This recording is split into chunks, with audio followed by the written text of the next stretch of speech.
देश के सबसे मॉडर्न शहरों में एक पुणे का स्वारगेट बस स्टैंड और वक्त सुबह के 5 बजे।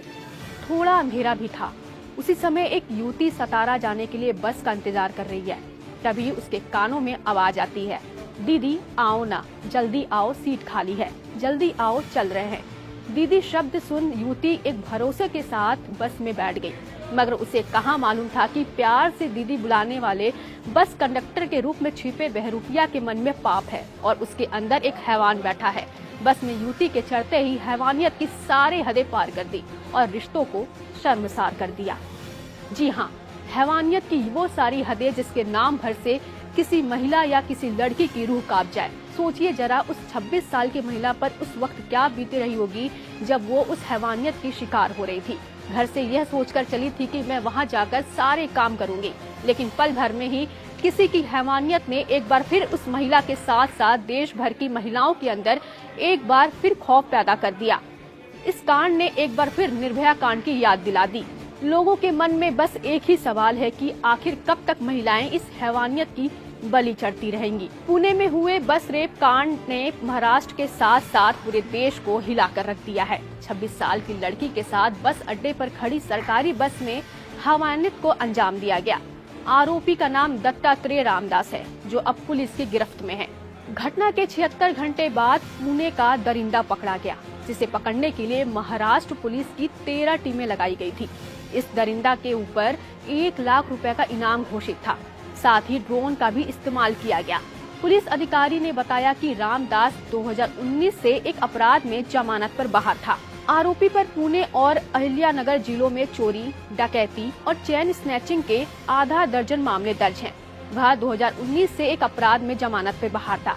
आरोपी दत्तात्रेय रामदास को पुणे पुलिस ने शहर के शिरूर तहसील से लगभग आधी रात को पकड़ा। पुलिस को इनपुट मिला था कि वह देर रात एक परिचित के घर खाना खाने पहुंचा था, जिसके बाद दबिश देकर पुलिस ने उसे धर दबोचा। पुलिस अधिकारियों ने यह भी बताया कि 100 से अधिक पुलिसकर्मी गांव में पहुंचकर गन्ने के खेतों सहित अन्य संभावित ठिकानों की तलाशी ली। पुलिस ने आरोपी को पकड़ने के लिए ड्रोन और डॉग स्क्वाड की भी मदद ली। पुलिस ने आरोपी को पकड़ने के लिए शिरूर तहसील में ड्रोन और डॉग स्क्वाड तैनात किए थे, लेकिन इस कांड ने कई सवाल खड़े दिए हैं। सवाल नंबर 1, पब्लिक प्लेस यानी बस स्टैंड जैसी भीड़ भाड़ वाली जगह में खुलेआम इस वारदात को कैसे अंजाम दिया गया। सवाल नंबर 2, बताया जा रहा है कि बस स्टैंड के पास ही पुलिस स्टेशन है, इसके बाद भी आरोपी को पकड़े जाने का डर नहीं था। क्या पुलिस पेट्रोलिंग नहीं हो रही थी? सवाल नंबर 3, संगीन अपराध में जमानत पर आरोपी खुलेआम रेप कर फरार हुआ, तो क्या जमानत के बाद आरोपी के लिए पुलिस बेपरवाह थी? पीड़िता के मुताबिक वह मंगलवार यानी कि 25 फरवरी सुबह करीब 5:45 पर सतारा जिले जाने के लिए बस स्टैंड पर बस का इंतजार कर रही थी। जब आरोपी ने उसे बातों में उलझा लिया, आरोपी ने पहले पीड़िता को दीदी कहकर बुलाया और कहा कि सतारा के लिए बस दूसरे स्टैंड पर आ गई है। पीड़िता ने पुलिस को दिए अपने बयान में बताया था कि आरोपी उसे बस स्टैंड में ही दूसरी जगह खड़ी एक खाली शिव शाही एसी बस में ले गया।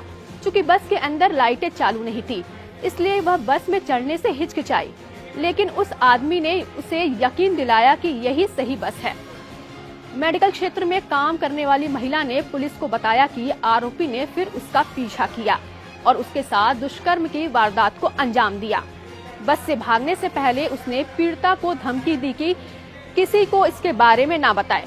MSRTC की एक रिपोर्ट के अनुसार खाली खड़ी एसी बस 25 फरवरी की सुबह 3:40 पर सोलापुर से आई थी और गन्ने के जूस की दुकान के सामने पार्क की गई थी। रिपोर्ट में यह भी लिखा गया है कि आरोपी ने खुद को बस का कंडक्टर बताया था और महिला को बस के अंदर ले गया।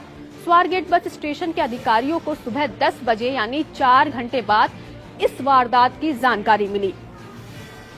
पुलिस ने जानकारी दी है कि उन्होंने सीसीटीवी फुटेज खंगाले और यह देखा कि महिला उस आरोपी के साथ बस की ओर जा रही है जिस समय इस वारदात को अंजाम दिया गया। उस समय बस अड्डे पर बहुत सारी बसें और लोग मौजूद थे। पीड़िता महिला वारदात के तुरंत बाद पुलिस के पास नहीं आई, बल्कि दूसरी बस पकड़कर अपने घर चली गई। सफर के बीच में उसने अपने किसी दोस्त को फोन कर पूरी बात बताई। इसके बाद दोस्त की सलाह मानते हुए वह बस से उतरी और पुलिस स्टेशन पहुंची। खैर, इस वारदात के बाद से ही पुणे समेत पूरे देश में आक्रोश है। दिल दहला देने वाली इस वारदात के बाद से विरोध प्रदर्शन का दौर शुरू हो गया है। रिपोर्ट की माने तो बस स्टैंड पर तैनात 23 सुरक्षा गार्डों को तुरंत निलंबित कर दिया गया और इस एक्शन के बीच सियासत भी खूब हो रही है। बोला बोला बोला बोला बोला क्या कहेंगे? क्या कहेंगे? क्या मराठी में क्या कहेंगे?